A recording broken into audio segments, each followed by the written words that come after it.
Welcome, everybody, to the American Stockman podcast. I am your host, Porter Bingham. And I am your co-host, Conagher Bingham. Today, we're going to do kind of our introductions and give you a background of us and our history in the livestock industry, as well as kind of tell you what we're going to talk about moving forward. Conagher, do you care if I give them a rundown of our background? Yeah, that sounds good. All right, so, excuse me. I have been working with livestock as long as I can remember. From a very young age, my grandfather actually ran range goats on the deserts here in Idaho. When I was little, I remember going and helping him in the winter, occasionally with kidding season. And that's actually kind of how we got started. One year we took his bottle babies and bottle lambs, and we started a backyard bottle operation in our little small barn. Anyways, that turned into late nights and early mornings of bottle feeding. And that progressively, we built that up. And next thing you know, we were running a sheep ranch. My grandpa sold the goats, and we started a sheep operation here in southern Idaho. It was a fairly large operation. We did partial on the ranch and then partial range. So in the springtime, we would take them to the desert, graze them on permits. Summer, we'd split them up. Half would go to Oregon, and half would go some Idaho mountains. And that was just a really neat experience because I got to travel and work with my father a lot as a youth. And then in the winter, we'd bring him back to the ranch and we'd lamb him in the barn. And I'll be honest, lambing and kidding is my favorite time of the year. Seeing the newborn babies and the fresh lambs hit the ground and just the smell of life in the air is just such a fantastic thing. And I have 5 brothers at the time. We're running the sheep operation, so I got to grow really close to my brothers. After we sold the sheep, after a couple of years, we decided we wanted to try goat dairy.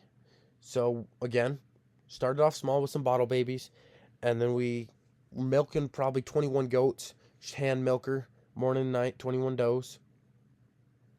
And we made quite a large jump at that point, actually. We jumped from 21 does to, I want to say about 400 milking does. We built the milk barn ourselves with an old freight trailer.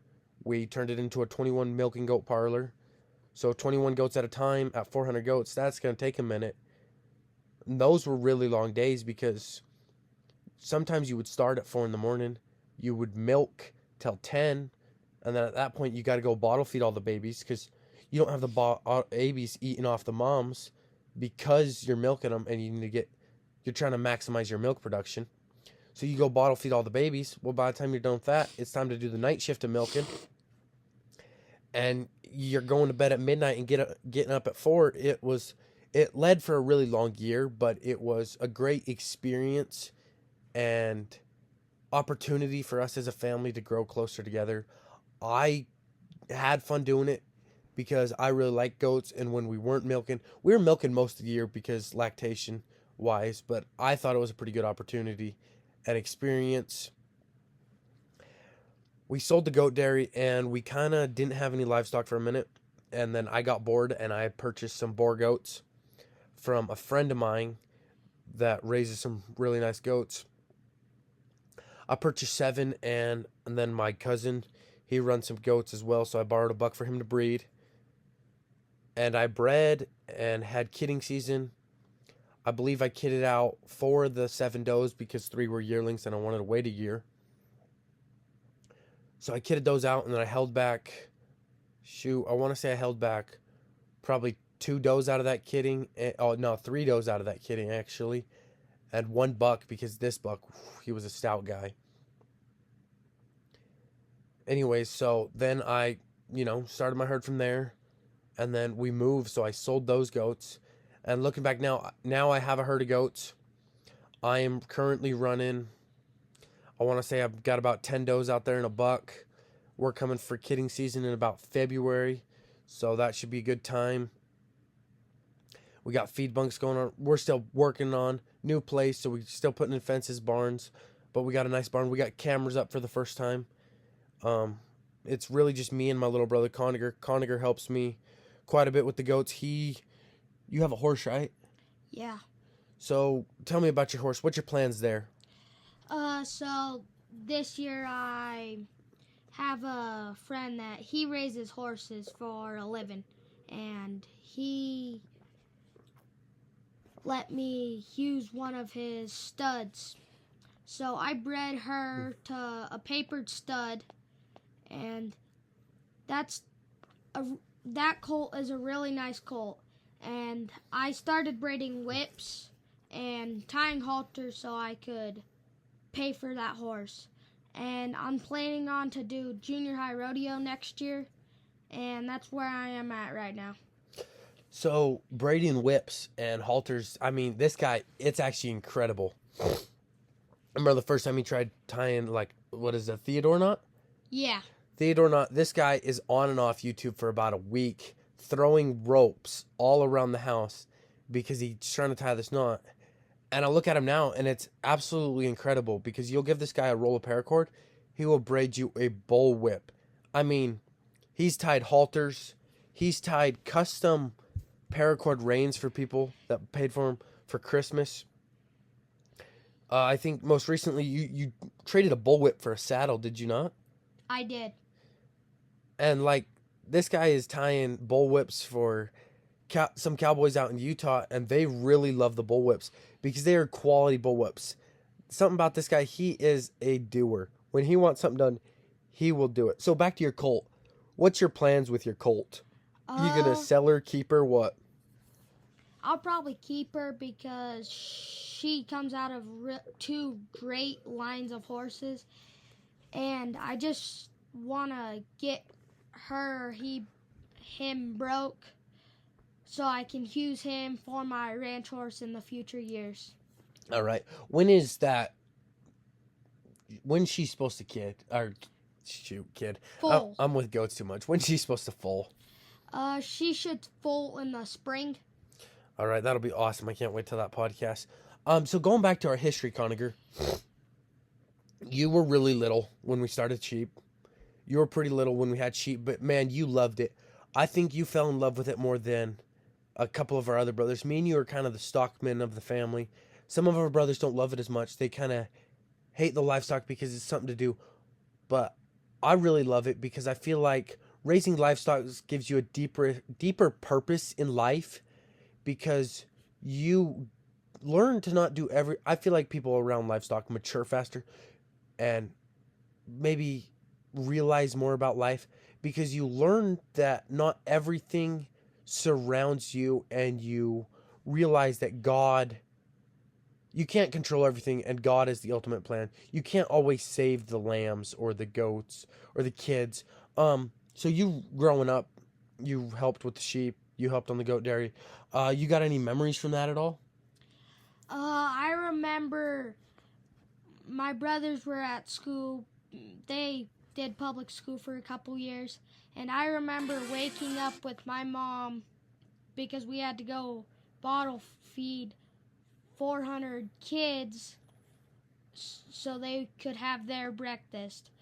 And I just remember that it wasn't the best times, but it was memorable and fun.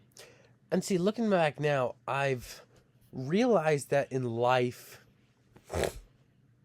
sometimes when it sucks the most in the moment, it's going to be the best memory later down the road. Like, I remember some nights when I want to say it was the sheep. It was probably an icy January. No, not January quite, because we weren't lambing quite then. Probably icy December. I mean, water everywhere, puddles, 4-inch. Out where we're at, it'll be dry, and then you'll have a 30-minute thunderstorm. Boom, you got 4 inches of water on the ground. Anyways, it was a cold night, and some of the sheep got out. So it's like 1 a.m, and we have to go out and put the sheep away in the freezing, wet, cold, rainy nights, and it was a good time. It wasn't a good time. It sucked at that point. I wanted to go to bed. I wanted to be warm. I didn't want to go outside. But, looking back now, it was a good time, good memory.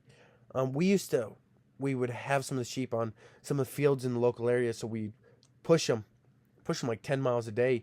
Looking back now, I like that. I miss that almost. Walking with my brothers, pushing the sheep to the new field for the herders to watch them. And I mean, do you ever go with us when we had sheep in the mountains? My dad, he was always running around because, well, you got sheep and your herders don't always know exactly what to do. So, but like going grocery shopping, I feel like that was one of the best parts because you get to go to Winco, pick up all the food, and you're driving through the mountains, dropping off food, and I just thought it was great.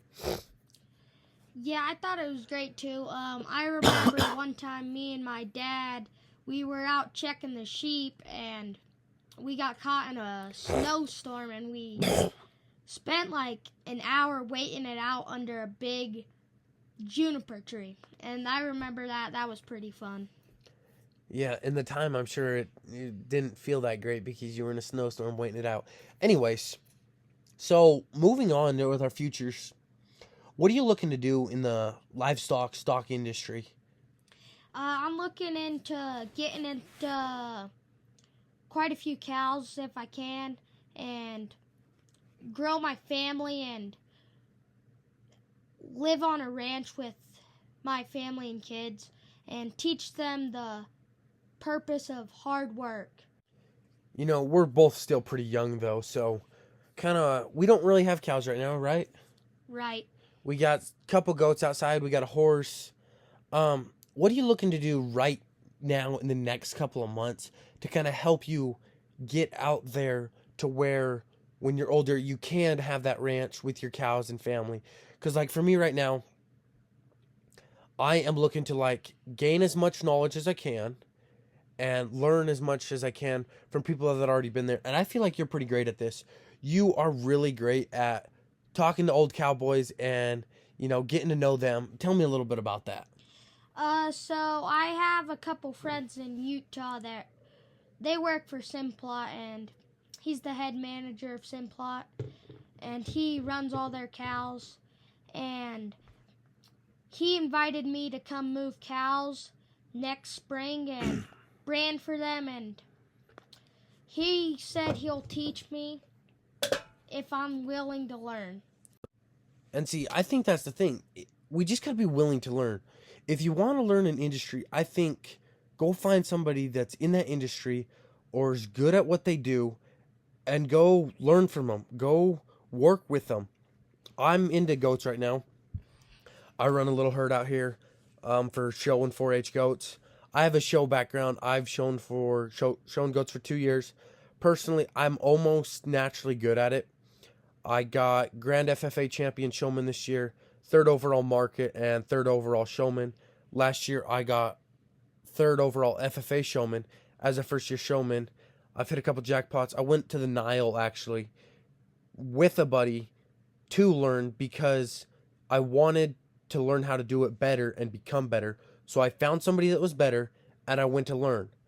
So what I'm saying is, like, I'm looking into doing an internship up outside of Billings with a company that sells some pretty high-quality goats, some really good ones, actually, in the nation. And they know what they do. They know how they market because they're doing it and they're succeeding. So why not go learn from them if that's what I want to do? Whether I'll go up there or not and take the internship, I don't know. I'll see. Kind of depends on work around here and how these goats go to kid out. But I feel like that's what Conagher was saying is we just got to be willing to learn and we got to make those connections. I feel like relationships with people inside the industry and connections is really good to help you reach out further outside of your connections because connections, the people know more people than you know. You know what I'm saying? Yeah, I do. So, like, if we build those connections with those people and they know we want to learn, maybe they have a friend that's, knows how to get you there with the cows and stuff. Yeah, I agree. Like, if they know better than you, don't be so closed-minded and let them teach you. Because they know better than what you know right now. That's a really good way of putting that. I like that. Anyways, guys, I feel like that's pretty good background on us. That's kind of our perspectives. Moving on, I'm just going to tell you kind of what podcasts we're going to talk about on this podcast moving forward. We're going to talk about our perspectives quite a bit, our personal opinions, our experiences in the past to help us develop who we are now.